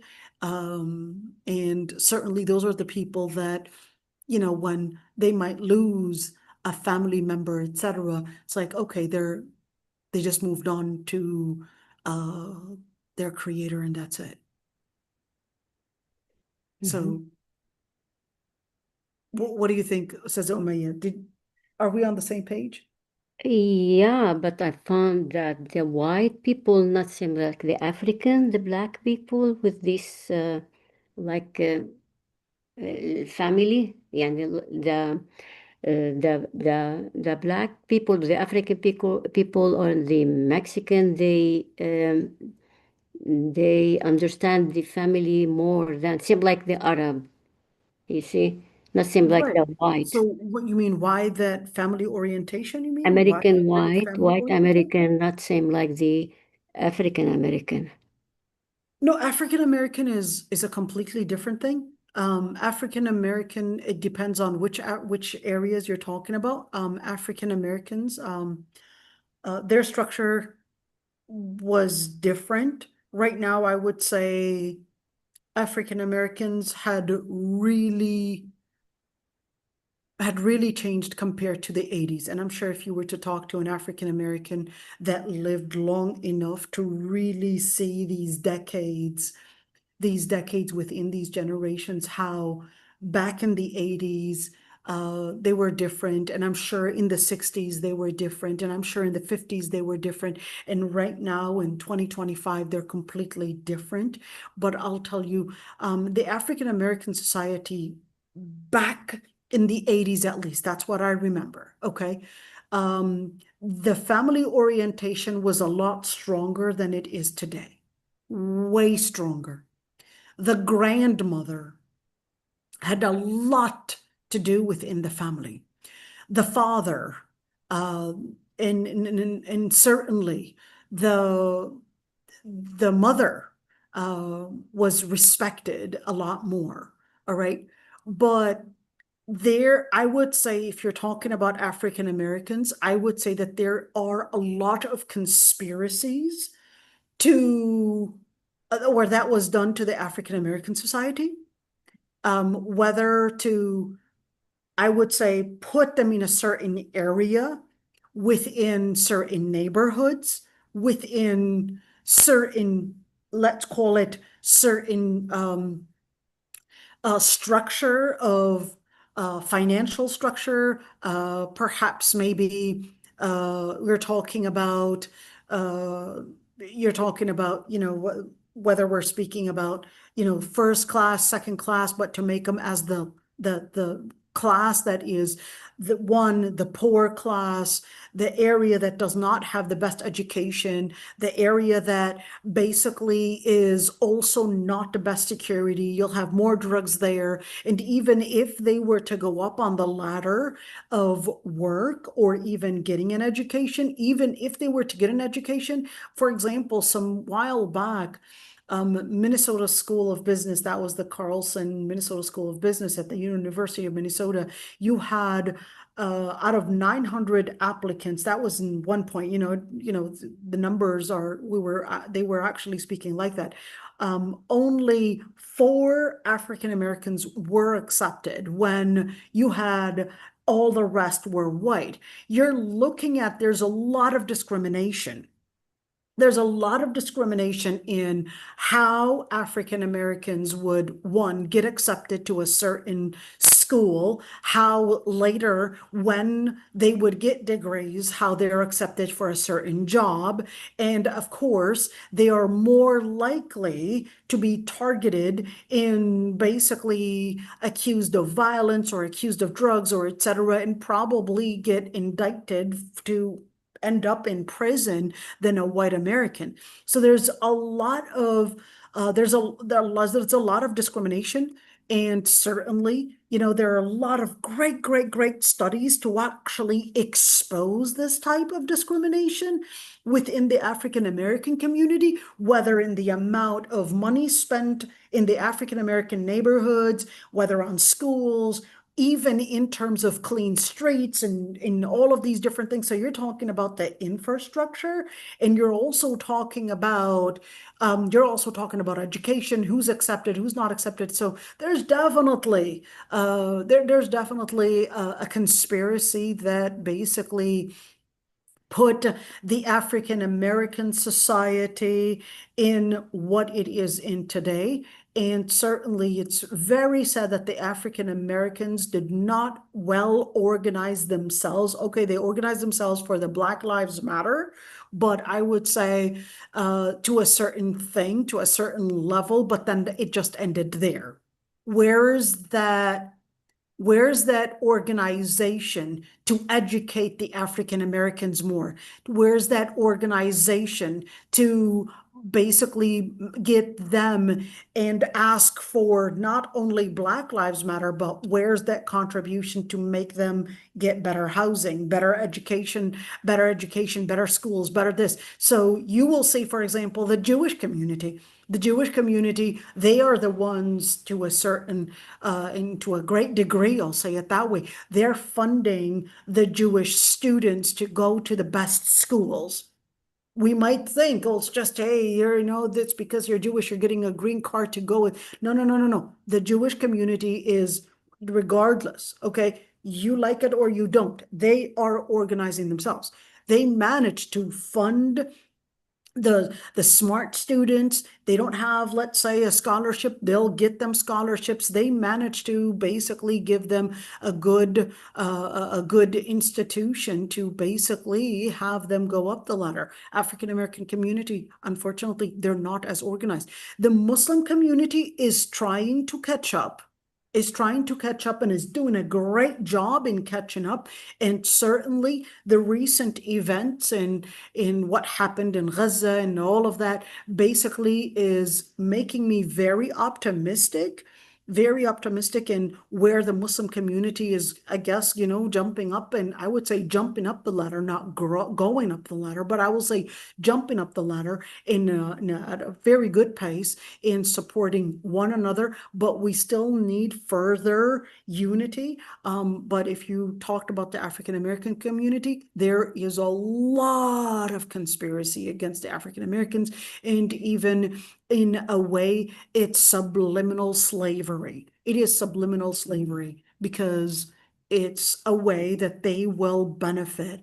Certain companies will benefit from putting these African Americans basically in prisons to work with zero or even pennies of wages.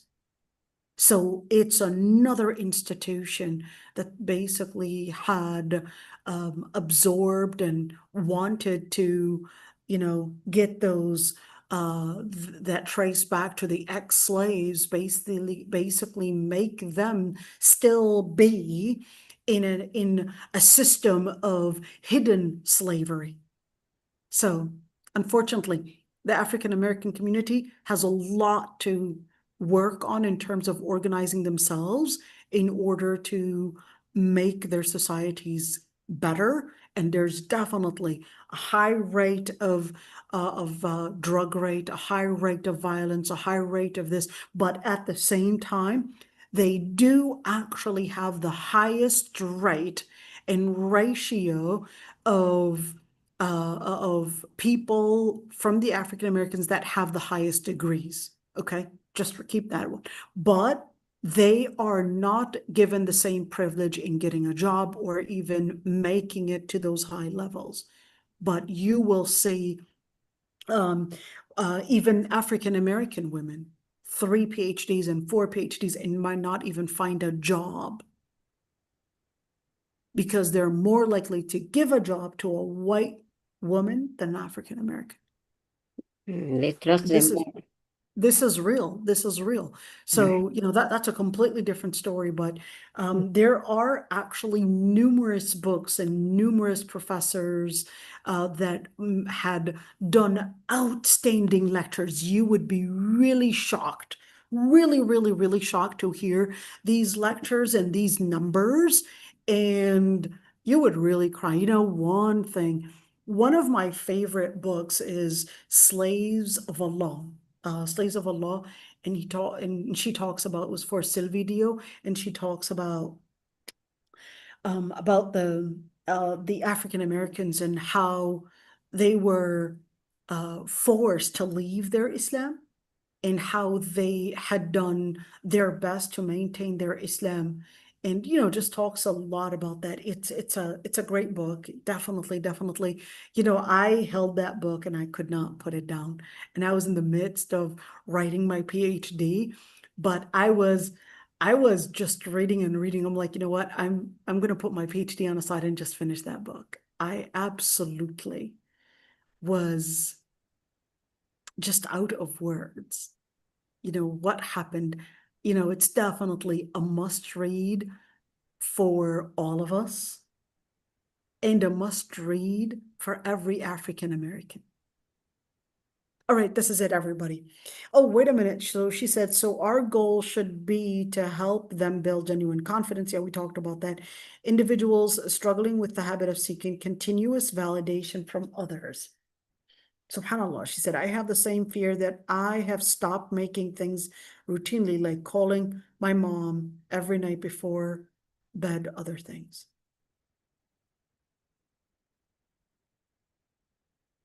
Wow.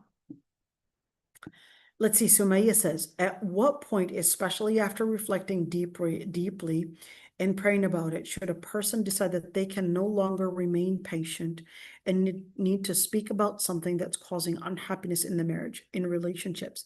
We all make sacrifices, but what happens when you reach a point where you feel you simply can't continue doing so? Should you just keep praying and hope Allah subhanahu wa ta'ala grants you the strength, or is it acceptable for a wife to say no when something is truly bothering her? And she says, I am not speaking about something minuscule like cleaning, cooking, but maybe like your husband's disciplines the kids due to legitimate reason, not just emotional. Maybe the fact that your husband doesn't want you to go out unless necessary, or dealing with a perception that might be deemed inappropriate culture, but totally appropriate Islamically. You know, we vary. That's a very, very good question. We vary in what is important to us and what to us is considered like this is a red line.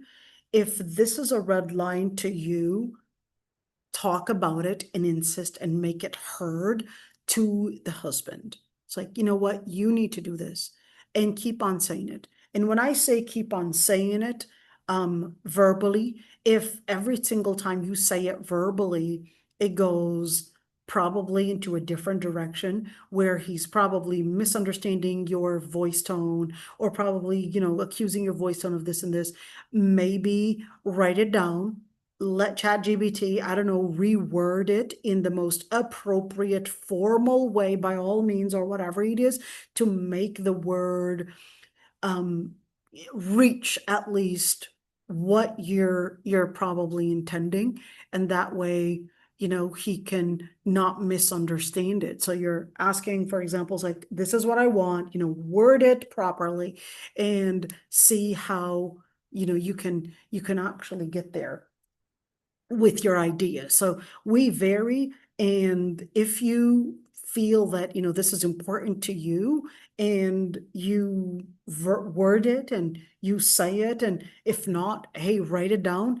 If they still can't hear it, and, you know, you seize those moments to prove the point and say, you see what happens? Sometimes it might take a while for that other person to really understand what point you're trying to make. The other thing is that many times they may not hear it, and they may start interpreting the intention. What you're trying to do is you're trying to be controlling. What you're trying to do is that you're trying to be spoiled. You just want to be laid back. You just want this. You just want to be comfortable, etc. And then make it clear, I'm not trying to become, before they even say it, before they start laying out these accusations, say, listen, I'm not here trying, you know, word what they might misunderstand and what they might accuse your intentions of, and start saying, for example, you know, I am not trying to be authoritative. I recognize your manhood. I recognize that you're contributing a lot in the household. I recognize the great things that you do from 1, 2, 3, 4, and this is what you do. But I'm telling you, I'm finding myself weak to do 1, 2, 3, or I need help to be able to do 1, 2, 3, or I'm failing in 1, 2, 3, and I need your support. And that way, you know, it becomes a different dialogue, perhaps.